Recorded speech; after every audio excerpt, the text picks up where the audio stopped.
Первые лучи восходящего солнца вырвали из сумерек раннего сентябрьского утра серую колонну на мосту. Немецкие солдаты переправлялись через Днепр. Последние несколько дней пехота, машины и повозки шли с востока на запад непрерывным потоком и днем, и ночью. Где-то недалеко гремел бой, и солдаты тревожно поглядывали друг на друга. Вдруг в утреннем тумане послышался звук, заставивший дрогнуть массу в шинелях. Шаг перешел в бег, строй колонн сломался.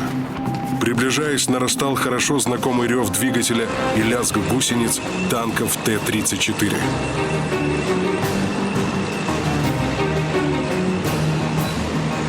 На полном ходу танки подошли к переправе, и один даже ворвался на мост. Но в ту же секунду раздался оглушительный грохот. Взорванные 3 пролета Каневского моста обрушились в реку. Вместе с ними рухнули и последние надежды советского командования на захват переправы, по которой на другой берег нужно было срочно перебросить 30-тонные машины. Советская пехота уже захватила плацдармы на правом берегу, но прорвать оборону немцев без поддержки танков ей было не под силу.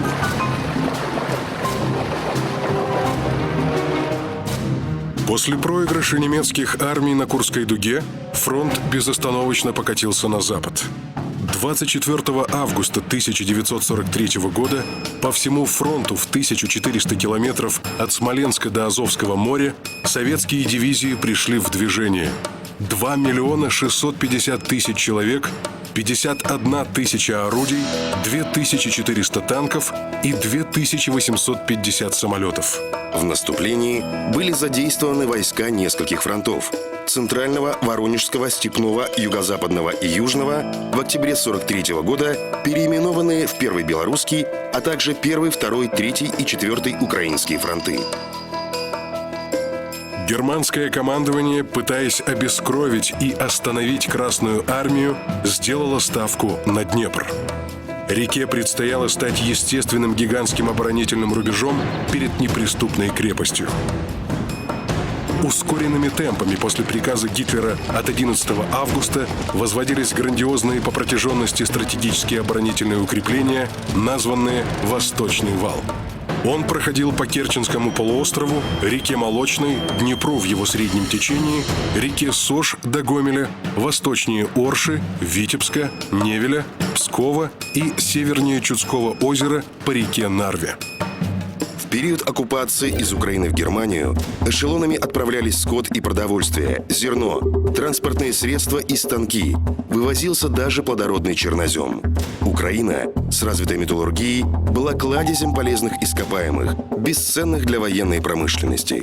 В Кривом Роге добывали железную руду, на Донбассе – уголь, в Никополе – марганец, в Запорожье выплавляли чугун и сталь. На Германию шли и вагоны с молодежью Украины, которым предстояло стать остарбайтерами, бесплатной рабочей силой. Танки Красной армии рвались к Днепру. Чтобы хоть как-то замедлить их продвижение, командующий группой армий Юг Манштейн приказал оставлять за собой выжженную землю. То, что нельзя было вывести, уничтожалось. Взрывали, сжигали, разоряли.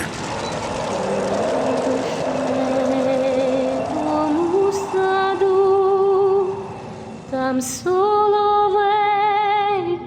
щебетав, додому я просилася, а він мене все не пускав. Милий ти мій, прошу тебе, зоря зійшла, пусти мене, проснеться матінка моя, буде питать, де була я. А ти, мила, скажи в отвіт, дивись, яка чудова ніч, весна і красу несе, а в тій красі радіє все. Весна йде, красу несе, а в тій красі радіє все. На реках Псел, Сула, Удай, Сырая и Гнилая Оржица отступающие германские войска не оставили ни одного моста. Осенью 43-го разрушенные железные дороги вынуждали советские войска гонять грузовики, подвозившие топливо и боеприпасы, за сотни километров. Отставали обозы, тяжелая артиллерия, понтонные парки. Одними из первых вышли к Днепру севернее Киева, в районе города Лютеж, танкисты 5-го гвардейского Сталинградского корпуса Андрея Кравченко. Кравченко Андрей Григорьевич, генерал-полковник.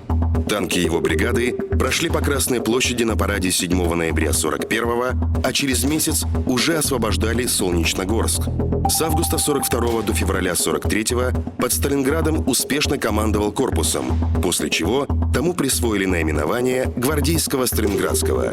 Участник сражения под Прохоровкой. Богатырское телосложение доставляло генералу неудобства в танке. Находясь на месте командира, за ним просто не закрывался люк башни. Отличался личной храбростью и организаторскими способностями. Танкистов 5-го гвардейского корпуса не смогла остановить даже широкая Десна. Не дожидаясь наведения переправы, танкисты, законопатив машины, пошли вброд. Механики-водители вели танки вслепую. Вода доходила до середины башен, но спустя несколько часов они были уже на другом берегу. Но Днепр так форсировать было невозможно. Пехота, используя подручные средства, переправилась и закрепилась на правом берегу реки.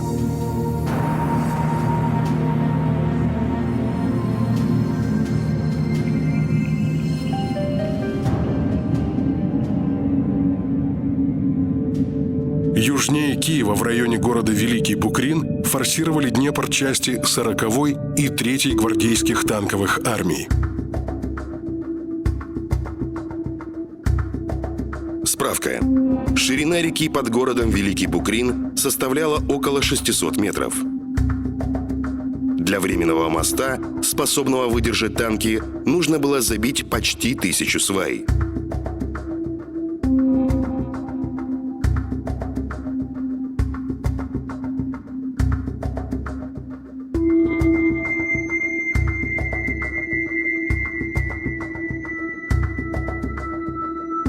Под огнем артиллерии и авиации врага мост возвели за 10 дней.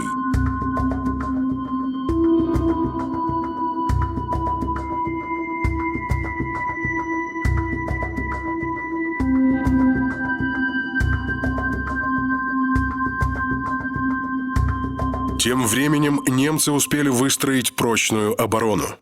Фронтальным ударом овладеть Киевом, расположенным на высоком берегу Днепра, было практически невозможно. Поэтому командующий Воронежским фронтом Ватутин принял решение разгромить фашистскую группировку 2 ударами с севера и с юга, наступая с Букринского и Лютежского плацдармов. На Букринском плацдарме главной ударной силой предстояло стать 3-й гвардейской танковой армии.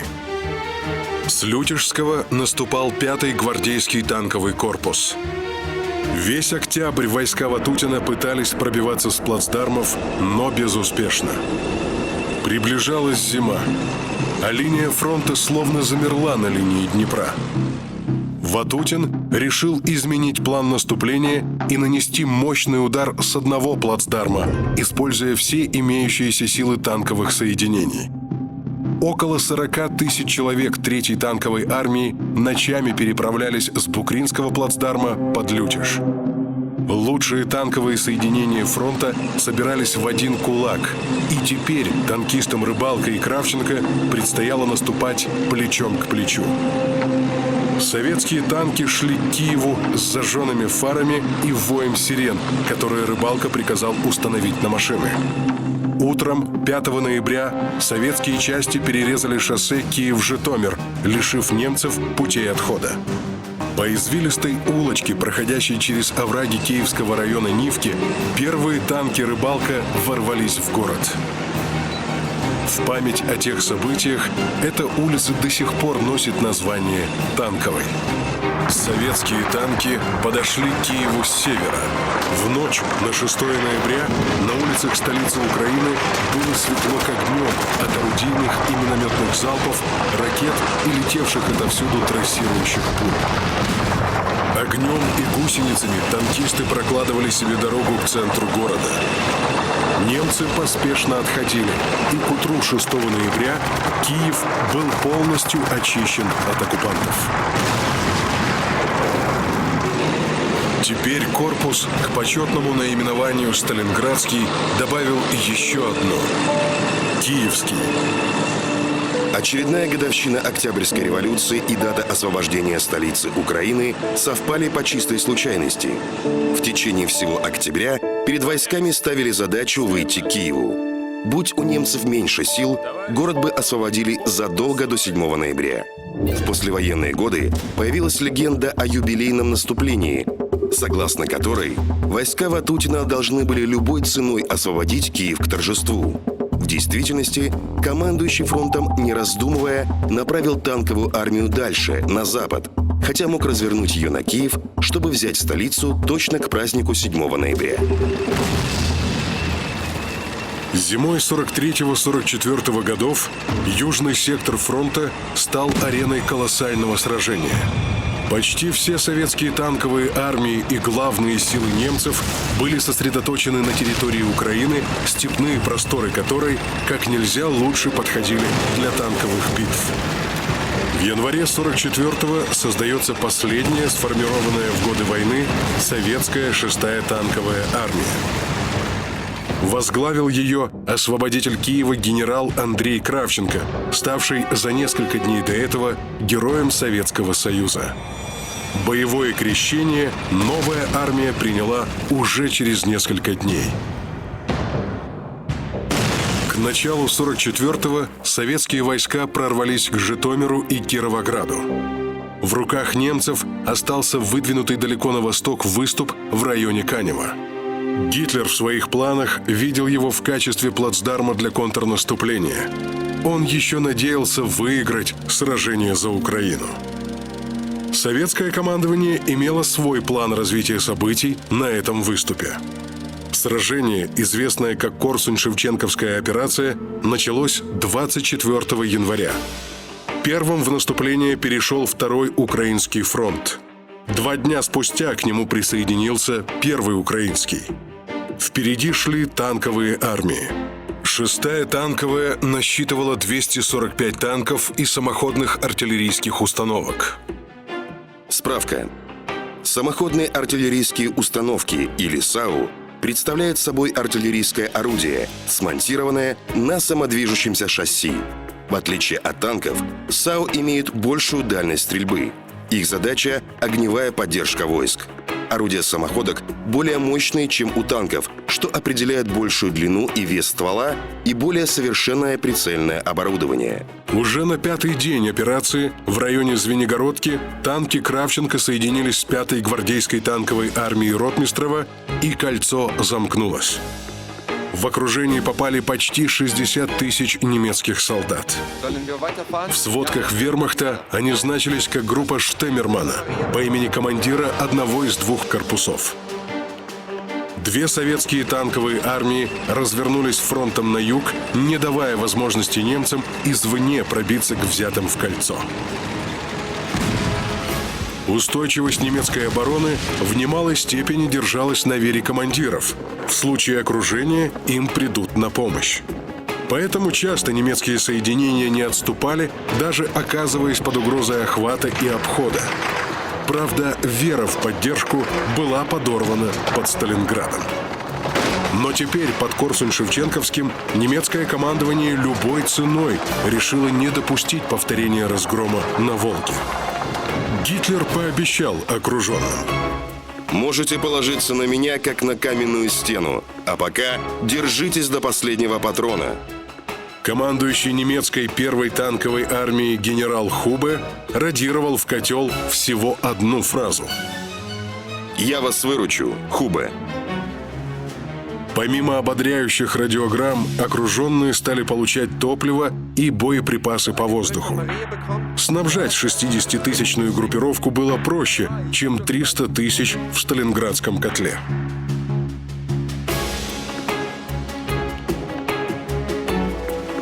Для деблокирующего удара немцы собрали крупные танковые силы, существенно превосходившие группировку, которая в свое время пыталась пробиться к окруженной в Сталинграде армии Паулюса.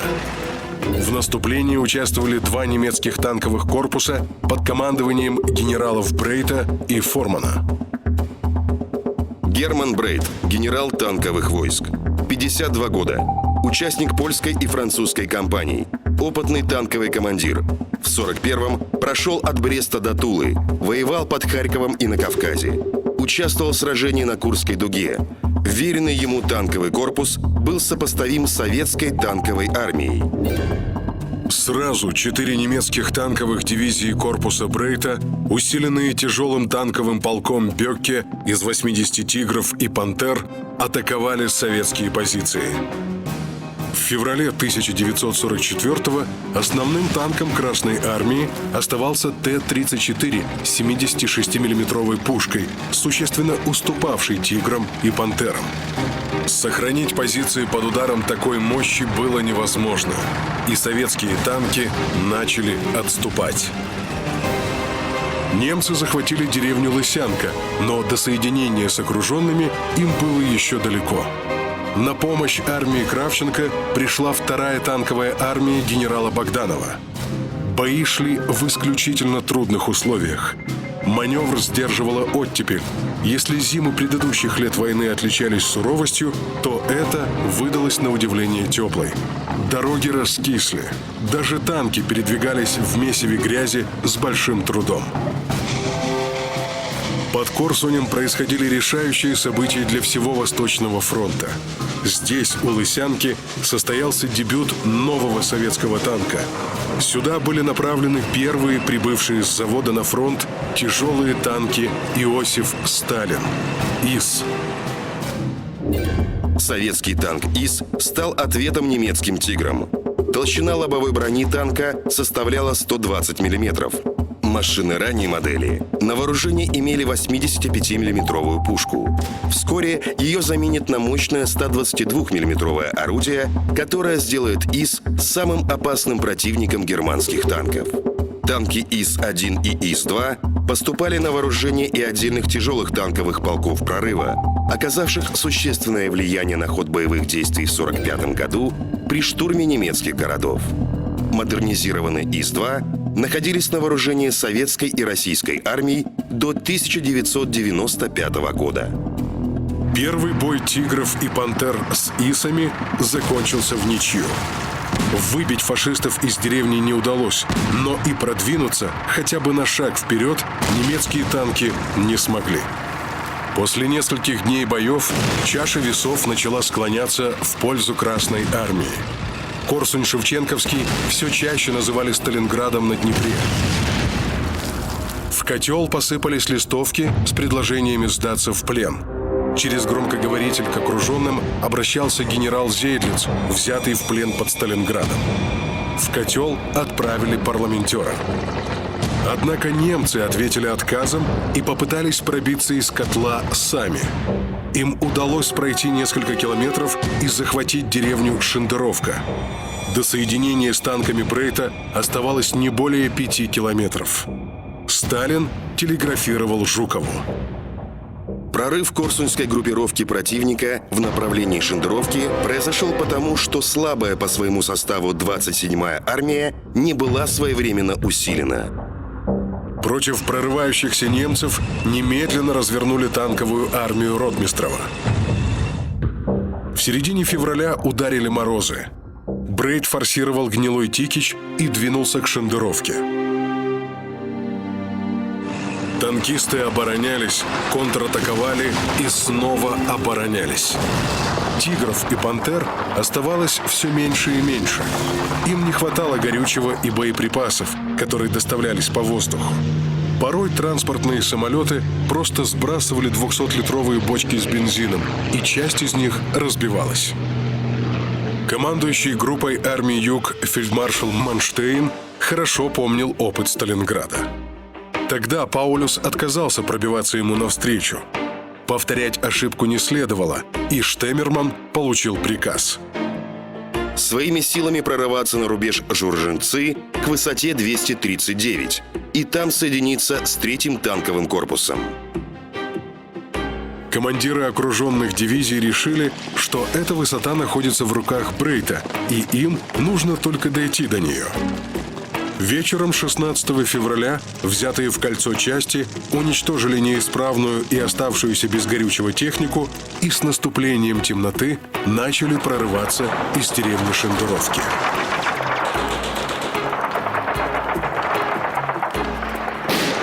Бельгийский нацист Леон де Грель, в то время командир, находившийся в окружении бригады СС «Валлония», вспоминал: С 22 часов советские батареи накрыли своим огнем центр деревни. Дома горели и словно днем освещали отходившие войска. С этого момента советским корректировщикам работать стало легче. Их снаряды точно ложились в огромную колонну. Каждую секунду нам приходилось падать в снег, чтобы спастись. Вскоре нестроенные колонны немецких пехотинцев ушли во тьму начинавшейся метели. Войскам Штеммермана повезло. Наступивший облачный и ветреный день мешал действиям советской штурмовой авиации. Однако у высоты 239 удача закончилась. Высота оказалась в руках советских частей, превративших ее в неприступный опорный пункт. Немцы двинулись в обход, и 20 тысяч человек оказались у реки Гнилой Тикич. На противоположном берегу уже находились основные силы вермахта. Предстояло лишь переправиться через реку. Летом она была не шире ручья, но в феврале 44-го, после оттепели, Гнилой Тикич разлился до 30 метров, превратившись в быструю и глубокую реку без единого мостика. Этот берег стал могилой для многих сотен немцев из окруженных дивизий. С севера к Гнилому Тикичу подошли советские танки. Отход немцев превратился в бегство. Они бросались в ледяную воду, пытаясь вплавь добраться до противоположного берега. Многие тонули. Из котла удалось вырваться примерно половине солдат и офицеров. Командир окруженной группировки генерал Штеммерман был убит. Советские войска взяли в плен около 18 тысяч человек.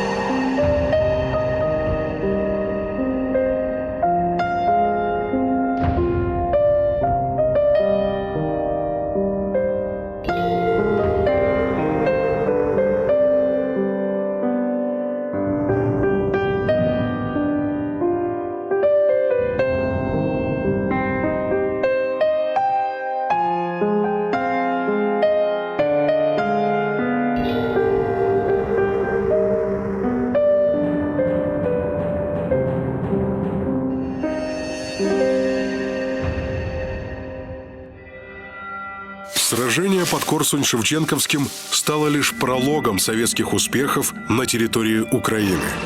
Немецкие танковые дивизии не выдержали и бросили большое количество техники у Лысянки. Эффективно нанести контрудары они уже не могли. В то время, как под Корсунь-Шевченковским гремело сражение, Первый Украинский фронт с боями продвигался на запад, освободив Ровно и Луцк. В наступлении танковые армии не участвовали. Напротив, активное участие приняла старая добрая кавалерия. В результате продвижения Первого Украинского фронта образовался выступ, так называемый «балкон», нависающий над позициями главных сил немецкой группы армий «Юг». Две советские танковые армии, выдвинутые к балкону, должны были, нанося удар на юг, выйти в тыл первой немецкой танковой армии Хубе. Наступление началось спустя 2 недели после окончания битвы под Корсунь-Шевченковским. Войска Хубе оказались в Щипцах. И к 25 марта кольцо замкнулось в районе Каменец-Подольска. В окружение попали почти 200 тысяч немецких солдат. Гитлер приказал отправить под Каменец-Подольский эсэсовский танковый корпус из Франции. Удар свежих сил из 300 танков позволил немецкой группировке, бросая тяжелую технику, вырваться из котла и избежать полного разгрома. Так, зимой 1944 года немецкие танковые войска, имевшие техническое превосходство, побеждались умелым маневром и отличным управлением. Убедительные успехи зимнего и весеннего наступлений Красной армии на территории Украины вынудили немецкое командование предполагать, что главный удар летней кампании 1944 года советское командование нанесет здесь же. Было предпринято усиление группы армий «Северная Украина» танками и авиацией.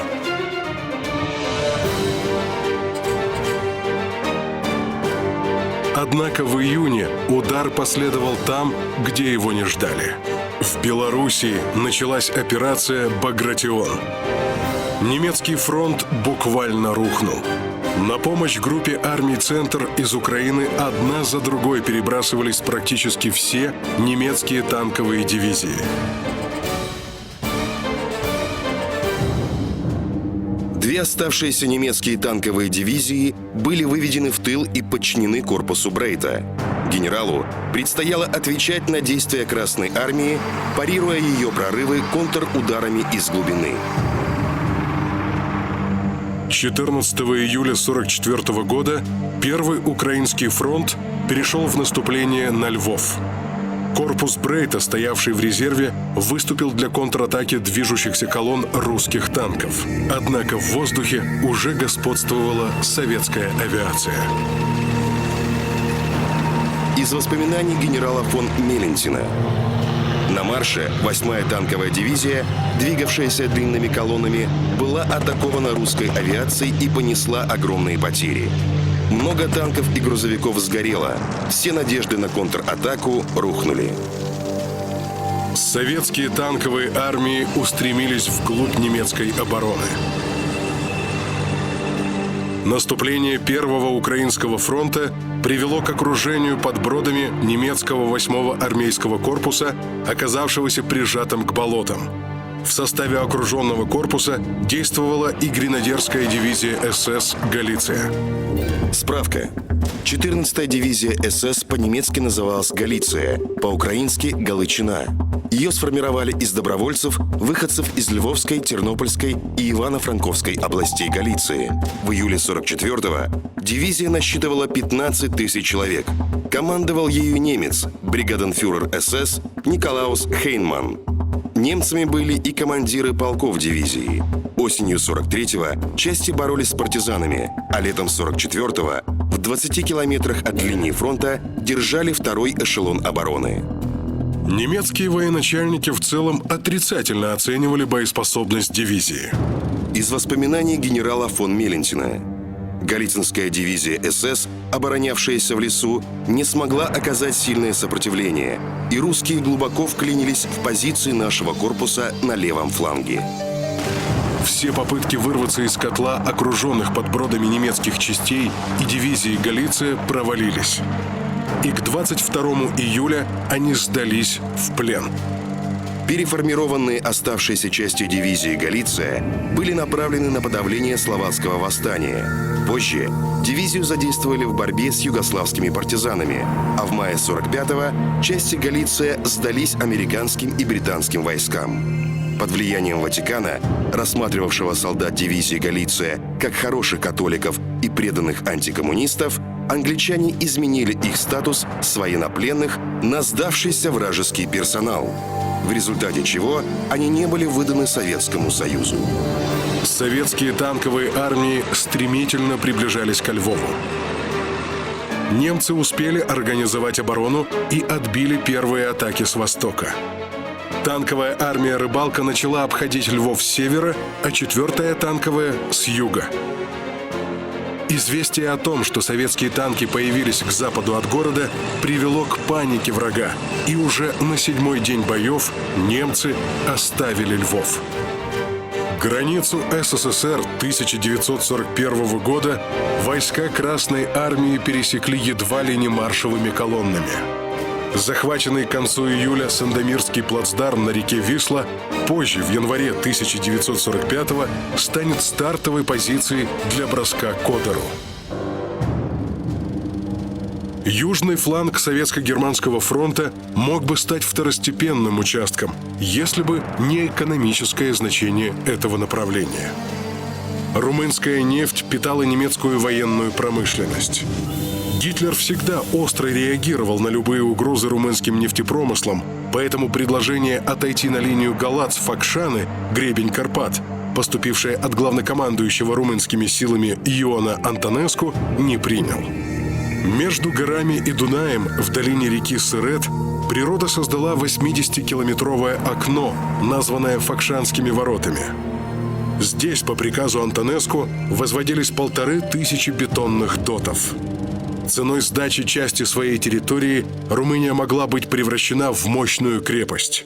Но Гитлер это предложение отклонил.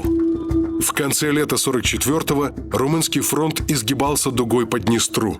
Оборону держала немецкая 6-я армия. Справка.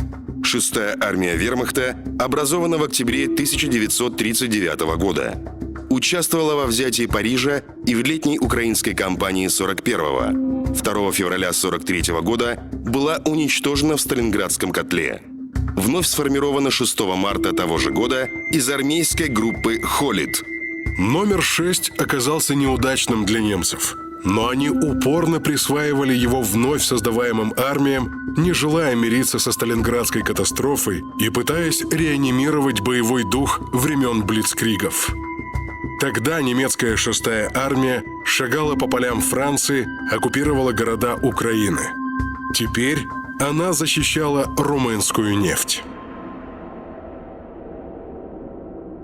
По иронии судьбы, на ее флангах, как и во время Сталинградской операции, стояли те же союзники – румынские 3-я и 4-я армии. Это и решило исход сражения. Советское командование планировало операцию на окружение. 2-й Украинский фронт Малиновского и 3-й Украинский фронт Толбухина должны были ударить сходящимися направлениями с целью окружить немецкие войска на Днестре. Танковую армию Кравченко передали 2-му Украинскому фронту. С весны 44-го она не участвовала в боях. После пополнения армия насчитывала более 400 танков и самоходных артиллерийских установок. Будучи единственной танковой армией в южном секторе Советско-Германского фронта, ей предстояло обеспечить прорыв советских войск к румынской нефти, а затем продвижение в Венгрию и Австрию. Остальные танковые армии уже нацеливались на Германию. Перед советским командованием стояла задача обеспечения скрытности подготовки операции. В случае раскрытия замысла ставки немецко-румынские войска смогли бы отойти к Факшанским воротам и занять удобную позицию для обороны. Благодаря накопленному опыту войны маскировка грядущего наступления проводилась столь искусно, что немецкие разведчики ничего не заметили. Немцы ожидали на Днестре лишь атак местного значения. В середине августа генерал Фретер Пико, командующий 6-й армией, докладывал: Ничего особенного. Повсюду тишина. За день до советского наступления он написал: «Возможно, что-то заварится на нашем правом фланге». Операция, получившая наименование Ясска-Кишиневской, началась 20 августа 1944 года. Немецкий генерал Вильмер вспоминал. Дивизионный командный пункт находился под огнем русской тяжелой артиллерии. Картина, открывавшаяся оттуда, ужасала. Вся долина Днестра была окутана сплошным облаком дыма. Солнце, светившее с ясного голубого летнего неба, казалось, погасло. Сопротивление румынских частей было подавлено. Первоначально немецкое командование недооценило масштабы происходящего, считая наступление атакой местного значения. Только на третий день боев 6-я армия получила приказ отходить. Вскоре отступление перешло в бегство. Картина отступающих колонн немецкой пехоты становилась типичной для конца войны. С воздуха войска постоянно утюжили штурмовики Ил-2. Немецкая 6-я армия, отходящая на запад, стремилась к переправам реки Прут. Но к узлу дорог Хуши немецкие части вышли одновременно с советскими танками. На полном ходу 34-ки врезались в обозные колонны, давя орудия, повозки, машины. Подошедшие советские пехотные части заняли оборону фронтом на восток. Немецкие части безуспешно пытались пробиваться другими путями. На следующий день в небо взлетела белая ракета. Советские пехотинцы встретили ее дружным «Ура!». Это означало, что с юга подошли части 3-го Украинского фронта Толбухина. Немецкая 6-я армия оказалась в окружении. Остатки ее частей отступили за Сырет. Бойцы Красной армии, воодушевленные победой, шутили. Русские на Прут, румыны на Серед. На 4-й день сражения румынский король Михай, вызвав во дворец маршала Антонеску, потребовал от него немедленно сложить оружие. Маршал отказался, призывая сражаться до конца. Народный комиссариат иностранных дел СССР выступил с заявлением, что Советский Союз не имеет намерения приобрести какую-либо часть румынской территории или ущемить независимость Румынии. Уже на 3-й день после ареста Антонеску румынская армия начала боевые действия против немцев. Однако немецкие войска, сосредоточенные в Румынии, еще не потеряли свою боеспособность. Командование вермахта попыталось захватить власть в стране, развернув на Бухарест зенитные части, оборонявшие нефтепромыслы Плоэшти. 6-я танковая армия получила задачу прорваться к Факшанским воротам, лишив противника возможности закрепиться на этом рубеже. Стремительным броском танкисты вышли к Факшанам и пробились через построенные укрепления. Надежда Гитлера закрепиться в Румынии рухнула. Танковая армия устремилась дальше к нефтяным месторождениям Плоэшти. В 60 километрах от них находилась румынская столица. Танкистам предстояло выполнить непростую задачу – выйти к нефтепромыслам и к Бухаресту. Советская танковая армия могла стать надежной опорой короля Михая в борьбе с рвущимися к Будапешту немцами. Через 3 дня танкисты захватили нефтепромыслы, а на 4-й вышли к столице Румынии. Немецкой группе армий оставался один выход – отступление через Карпаты в Венгрию, союзницу Германии. Однако вырваться из Румынии удалось немногим соединениям. После нескольких безуспешных попыток прорыва окруженная 6-я армия немцев в начале сентября 44-го была окончательно разгромлена. Справка. Если для разгрома 6-й армии Паулюса потребовалось 2 месяца, то 6-я армия Фредер-Пико была разбита в течение 2 недель. По итогам Ясска-Кишиневской операции советская 6-я танковая армия получила звание гвардейской. Это почетное звание армия завоевала всего за 8 месяцев своего существования. В то время как на остальном советско-германском фронте шли бои местного значения, на юге всю осень 44-го гремело сражение за Венгрию.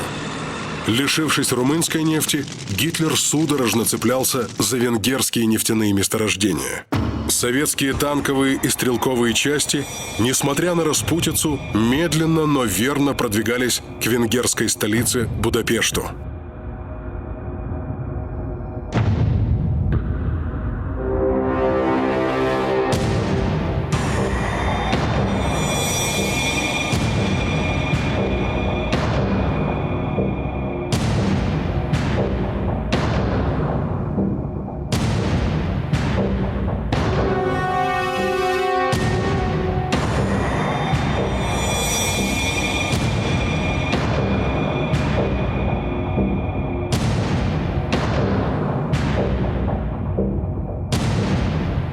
Сюда же немецкое командование одну за другой направляло свои танковые дивизии.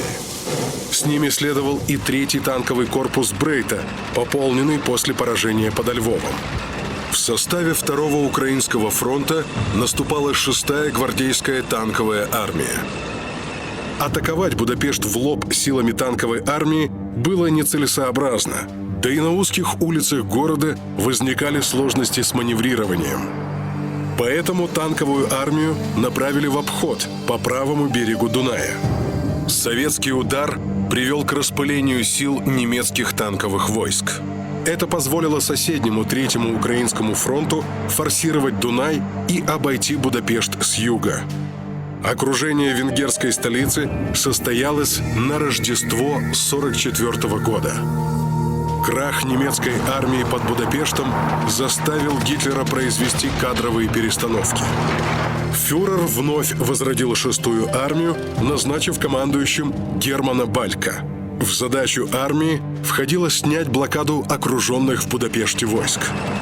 Для прорыва в помощь армии придавался танковый корпус СС, переброшенный из-под Варшавы. Гудериан, исполнявший обязанности начальника генерального штаба, протестовал, но Гитлер был непреклонен. Несмотря на ожесточенные бои в течение всего января 1945-го, пробиться к Будапешту немцам не удалось. Советское командование направило окруженному гарнизону ультиматум. Он был отвергнут, а парламентеры убиты. Длительное и упорное сражение за город завершилось капитуляцией гарнизона 13 февраля 1945 года. Танкисты к 7 января подошли к переправам у города Комарна, района венгерских нефтеперерабатывающих заводов. Гитлер по-прежнему сохранял интерес к Венгрии. Направляя туда с Западного фронта 6-ю танковую армию СС, состоящую из элиты танковых войск Рейха, фюрер собирался нанести поражение советским войскам и восстановить линию фронта по Дунаю. Затем дивизии предстояло вернуться в центр Советско-Германского фронта для защиты Берлина. Соответственно, перед советскими фронтами в Венгрии стояла задача разгромить и сковать сильнейшие соединения противника, тем самым облегчая своим войскам штурм логова фашизма. Появление 6-й танковой армии СС в Венгрии не осталось незамечено советской радиоразведкой. Советские армии срочно усилили бронетехникой особого рода. В начале марта 1945 года из 400 танков и самоходных артиллерийских установок 3-го Украинского фронта 80 единиц составляли новейшие самоходки Су-100. Такого количества этих мощных истребителей танков в это время не имел ни один фронт, даже стоявшие на подступах к Берлину войска Жукова и Конева. Су-100 – самоходно-артиллерийская установка класса истребителей танков. Создана на базе танка Т-34-85. Ее 100-миллиметровое орудие пробивало броню любого немецкого танка с дистанции 2 километра и более. По данным за 2007 год, еще находилась на вооружении ряда стран. Начавшееся в марте у озера Балатон последнее немецкое наступление Второй мировой войны вскоре завязло под огнем советских самоходок. В середине марта недавно сформированная 9-я гвардейская армия под командованием генерал-полковника Глаголева ударила во фланг и тыл прорывающихся к Дунаю немецких танков. Однако удар свежей, хорошо укомплектованной армии резерва Ставки не дал ожидаемого результата. Тогда 9-ю гвардейскую усилили танковой армией Кравченко, и советское наступление начало набирать обороты. Войска 2-го и 3-го украинских фронтов гнали элитные эсэсовские дивизии, заставляя их отходить на запад, в Австрию. 6-я гвардейская танковая облегчала задачу своим сестрам – 4 танковым армиям, сосредоточенным на берлинском направлении. В начале апреля советские танкисты и пехотинцы вышли на подступы к Вене. Танковая армия была использована для традиционного маневра с обходом и охватом австрийской столицы. Вену взяли за 3 дня до начала битвы за Берлин.